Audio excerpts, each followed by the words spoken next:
Welcome, friends. We are everything and we are nothing. And for me, it just feels like life is constantly inviting me to not solidify in either one of those. So, in the I am nothing, you know, it's so easy for us to point out where we're not quite good enough. Oh, I'm not as good as that person. They've really realized more than I have spiritually, or they've achieved more than I have in this arena or that arena. Or if we say, I'm feeling clearer, I'm feeling lighter, but it's like we have to add the but. There's, you can't just say, yeah, there's this wonderful, easy flow that I'm discovering in my life.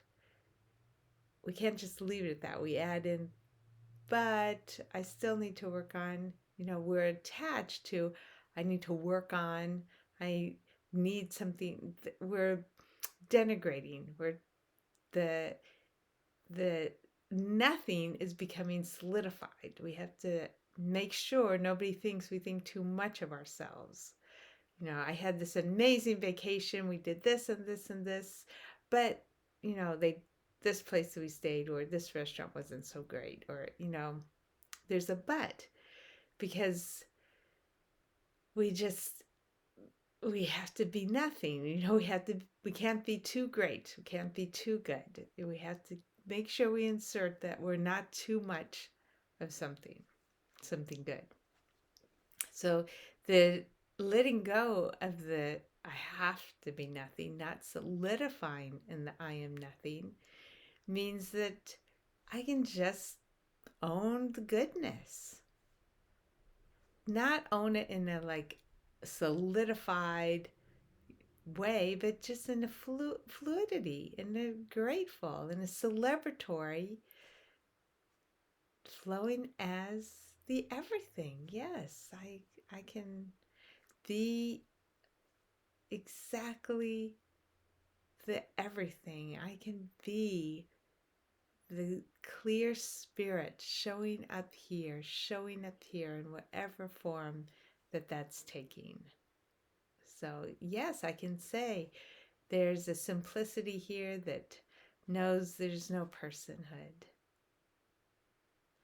And I don't have to explain, and there's moments in my life where I see the conditioning showing up.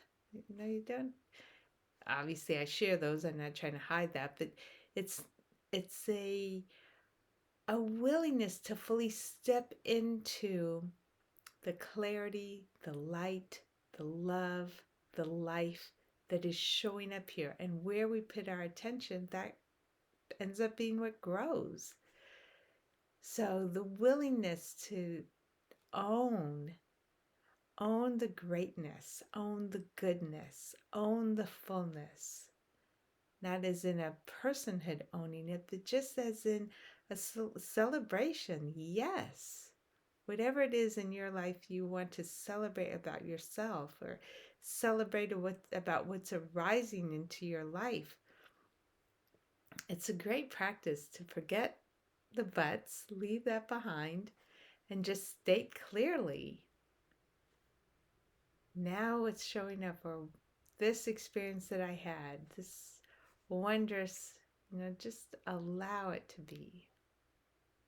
And likewise, in the, when I think I'm so certain of myself, then allow the nothing to step in. We trimmed our ivy, and in the past, there's this section where rather than moving on to the next section, my husband just kept trimming and trimming when there really wasn't much left to trim. He's just trimming tiny little branches. And so we didn't finish.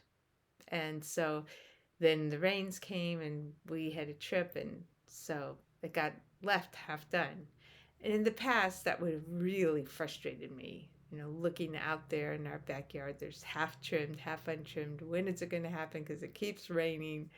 So weeks later, he did. He finished the job. So the the willingness to invite the nothing. Oh, look, there we go. We're the people who have half our ivy trimmed. We're the people who have the yard with the piles that haven't been raked up there or halfway raked up. Yes, we halfway projects all over. That's there's a willingness that when I have this standard to just settle back into the nothing. I don't have to be somebody who gets their yard taken care of properly. So there's this openness, right, to flow as the everything and the nothing, everything and the nothing. And life is like this constant invitation.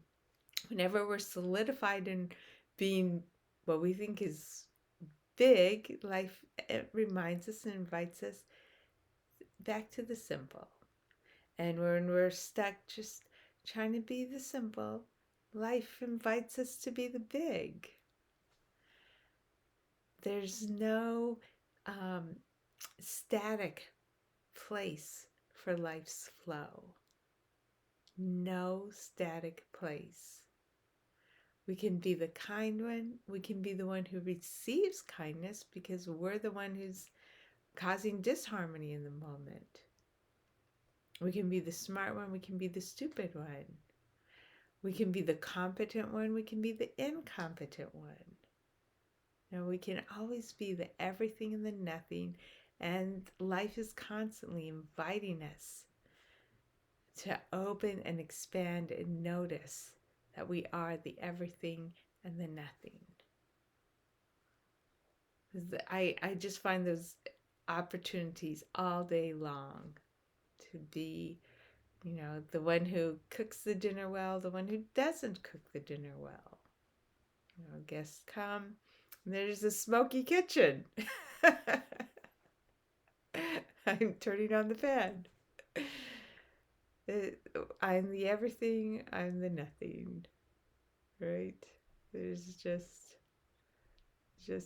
I love this pumpkin pancake mix to make pumpkin bread with because it doesn't the ingredients just I really like the ingredients. There's a pumpkin bread mix, which I do make it myself too from pumpkin. I like both ways, but just depends upon my schedule. So there's also a pumpkin bread mix, but I don't really like the ingredients in that one as much. So I use the pancake mix and I make bread out of it. It tastes amazing to me. I love it. I mentioned to my husband and he said, "Oh, yeah, that's why it has that texture. That's why it tastes like pancakes." And I'm serving it to our guests. I think it tastes great. Who knows? But we can be the everything, we can be the nothing. We don't have to prove a single thing. But life will point out to us so generously any moment that we're trying to be in everything. There's the invitation to be a nothing. And when we're trying to be a nothing, there's an invitation to be the everything. Yeah, there's an aliveness, there's a dynamism. There's another quote that I just love, and we're confused because we think we are in the world, but the world is in us. I'll discuss that another moment, another time. But yeah, all the world is in us. Enjoy.